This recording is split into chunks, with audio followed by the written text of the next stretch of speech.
આજે આપણે 12.2માં જે મુદ્દા ભણવાના છે તેની ચર્ચા કરવા જઈ રહ્યા છીએ. તો તમારે જે ભણવાના મુદ્દા છે એમાં સૌ પ્રથમ સૂત્ર તરીકે વર્તુળનું પરિઘનું સૂત્ર છે 2πr. ત્યારબાદ વર્તુળના ક્ષેત્રફળનું સૂત્ર થશે πr². ત્યારબાદ આપણે લખીએ સૂત્ર પરિઘનું જોયું 2πr અને ક્ષેત્રફળ માટે πr². હવે તમારે જે યાદ રાખવાનું છે તે મુદ્દો છે અહીં વૃત્તાંશનું ક્ષેત્રફળ આપણે જોવાનું છે. સૌ પ્રથમ આકૃતિ દોરીએ. ધારો કે વર્તુળ છે, અહીં તેનું કેન્દ્ર છે O અને વર્તુળ પરના બે બિંદુઓ A અને B આપેલા છે. તો વૃત્તાંશ કઈ રીતે બનશે? તમે 9મા ધોરણમાં ભણી ગયા. લઘુચાપ AB આ થશે અને ઉપરનો જે વર્તુળના પરિઘનો મોટો ભાગ છે એ ગુરુચાપ થશે. તો લઘુચાપ AB અને બિંદુ એને O સાથે જોડો એટલે ત્રિજ્યા OA અને OB. તો એ દ્વારા ઘેરાયેલો પ્રદેશ છે એને લઘુ વૃત્તાંશ આપણે કહીશું. એટલે બે ત્રિજ્યા અને લઘુચાપ AB દ્વારા બનતા આકૃતિમાં હાઇલાઇટ કર્યો છે તેને લઘુ વૃત્તાંશ કહે છે. તો આ ભાગ લઘુ વૃત્તાંશનો છે એટલે લખીએ લઘુ વૃત્તાંશ. એ જ રીતે ઉપલો ભાગ થશે ગુરુ વૃત્તાંશ. બે ત્રિજ્યા અને ગુરુચાપ દ્વારા આવૃત પ્રદેશ એટલે ગુરુ વૃત્તાંશ. હવે તમારે તેના ક્ષેત્રફળ વિશે ભણવાનું છે. તો વૃત્તાંશનું ક્ષેત્રફળ છે તેનું સૂત્ર અહીં લખશું. પહેલાં પરિઘનું સૂત્ર લખીએ. વૃત્તાંશનો પરિઘ એટલે કે લંબાઈ L બરાબર πr²/180 થાય. હવે વૃત્તાંશનું ક્ષેત્રફળ બરાબર તેનું સૂત્ર આપણે જોઈએ. તો વૃત્તાંશનું ક્ષેત્રફળ એવું આપ્યું હોય તો લઘુ વૃત્તાંશ સમજવું અને સૂત્ર થશે πr²θ/360 જે લઘુ વૃત્તાંશનું છે. હવે હું આ રીતે પાર્ટ પાડી દઉં. πr² છે એમાંથી πr θ લખ્યા તો બચ્યું શું? r² હતો એટલે ગુણ્યા આપણે r કર્યા. હવે છેદમાં 360ને બદલે હું લખું 180. તો 180ને 2 વડે ગુણશું તો 360 આવશે એટલે લખ્યા r/2. તો હવે મિત્રો તમે ઉપર જુઓ જોઈએ કે πr²θ/180 એ તો કેનું સૂત્ર છે? તો કે વૃત્તાંશનો પરિઘ L એટલે ત્યાં લખીએ L, પછી લખીએ R અને /2. તો વૃત્તાંશનું ક્ષેત્રફળ શોધવાનું સૂત્ર થશે LR/2 અને પહેલું સૂત્ર πr²θ/360. તો R અને થીટા આપ્યા હોય ત્યારે આ સૂત્રનો ઉપયોગ કરવાનો રહે. અને જો તમને પરિઘ આપી દીધો હોય તો આપણે કયા સૂત્રનો ઉપયોગ કરશું મિત્રો? તો આ સૂત્રનો આપણે ઉપયોગ કરશું. LR/2 2 એટલે આ વૃત્તાંશનું ક્ષેત્રફળ શોધવા માટેનું બીજું સૂત્ર થશે. તો આ રીતે ક્ષેત્રફળ માટેના 2 સૂત્ર થયા જે તમે યાદ રાખશો. હવે આપણે ગુરુવૃત્તાંશનું ક્ષેત્રફળ શોધવા માટે શું કરશું? તો પહેલાં તો ગુરુવૃત્તાંશની લંબાઈ એટલે વર્તુળનું પરિઘ માઇનસ વૃત્તાંશનો પરિઘ અથવા લંબાઈ. વર્તુળના પરિઘનું સૂત્ર 2πr માઇનસ πr થીટા છેદમાં 180. તો આ ગુરુવૃત્તાંશની લંબાઈનું સૂત્ર થશે. એ જ રીતે ગુરુવૃત્તાંશના ક્ષેત્રફળ બરાબર વર્તુળનું ક્ષેત્રફળ માઇનસ વૃત્તાંશનું ક્ષેત્રફળ. તો બરાબર πr વર્ગ માઇનસ πr વર્ગ થીટા છેદમાં 360. આ રીતે થાય. હવે આપણે વૃત્તખંડ સમજવાનું છે. તો પહેલાં આકૃતિ દોરીએ. વર્તુળ, તેનું કેન્દ્ર લઈએ. O, 2 વર્તુળ પરના બિંદુઓ A અને B લઈએ અને એ બંનેને જોડતા જીવા AB થશે. તો વૃત્તખંડ એટલે શું? તો કે જીવા AB અને નીચે લઘુચાપ AB એના દ્વારા આકૃતિમાં આચ્છાદિત કરેલ છે એ લઘુ વૃત્તખંડ થશે. એ જ રીતે ઉપલો ભાગ છે જીવા અને ગુરુચાપ, તો એ થશે ગુરુવૃત્તખંડ. હવે તમારે તેનું ક્ષેત્રફળ શોધવું હોય તો કઈ રીતે શોધશું? તો આપણે 2 ત્રિજ્યાઓ OA અને OB દોરી તો તમારી સામે લઘુવૃત્તાંશ બની ગયું. હવે લઘુવૃત્તાંશના ક્ષેત્રફળનું સૂત્ર તો તમારી પાસે છે જ. એમાંથી આપણે ત્રિકોણ OAB બાદ કરી નાખીએ એટલે તમને લઘુવૃત્તખંડ મળે. તો લખીએ આપણે લઘુવૃત્તખંડનું ક્ષેત્રફળ બરાબર લઘુ વૃત્તાંશનું ક્ષેત્રફળ માઇનસ ત્રિકોણનું ક્ષેત્રફળ. તો લઘુવૃત્તાંશના ક્ષેત્રફળ માટે πr વર્ગ થીટા છેદમાં 360 મૂકવાના. ત્રિકોણ છે એ સામાન્ય રીતે કાટકોણ ત્રિકોણ અથવા સમબાજુ ત્રિકોણ આપ્યો હોય તો એ મુજબ એની કિંમત મૂકવાની.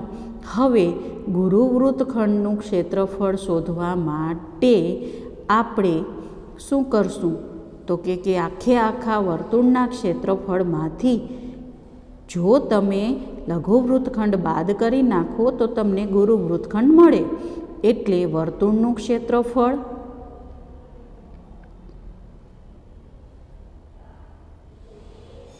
માઇનસ લઘુવૃત્તખંડનું ક્ષેત્રફળ.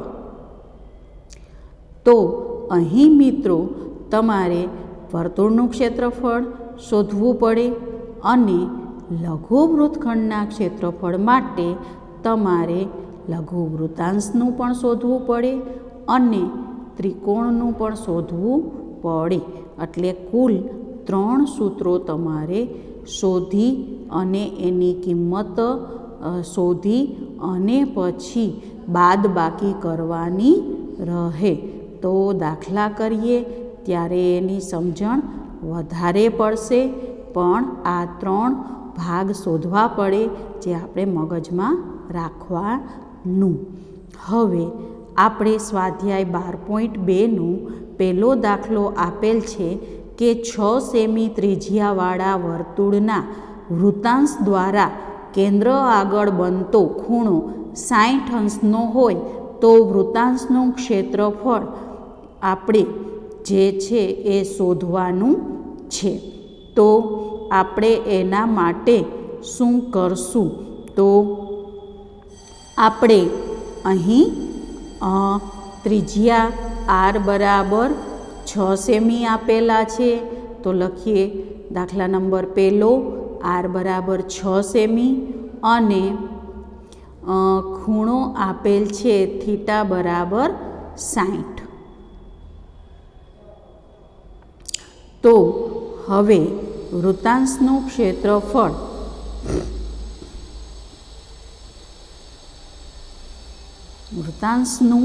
ક્ષેત્રફળ બરાબર પાઈ આર વર્ગ થીટા છેદમાં 360. પાઈની કિંમત જો આપેલી ન હોય તો 22/7 લખવાના, એટલે 22 ગુણ્યા આર એટલે 6 ગુણ્યા 6 ગુણ્યા થીટા એટલે 60 છેદમાં 360.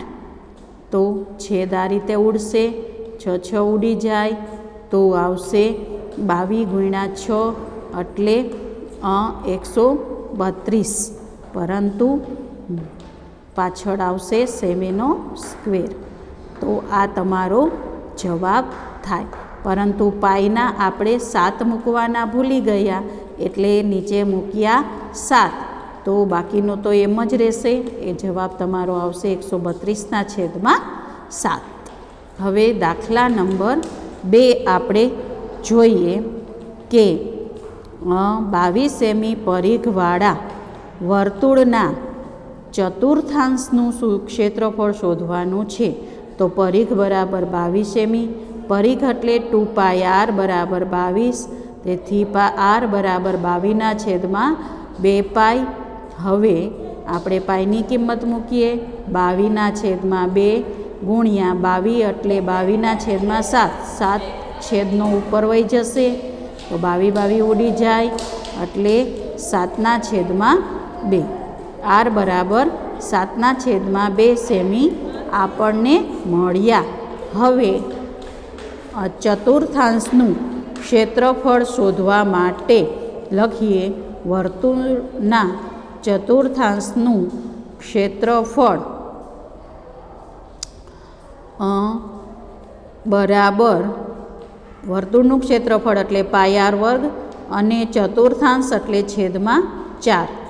હવે આપણે કિંમત મૂકીએ, પાય એટલે 22/7, તો 22 લખ્યા, ગુણ્યા આર એટલે 7 ગુણ્યા 7 અને છેદમાં પાયનો 7 લખીએ અને ગુણ્યા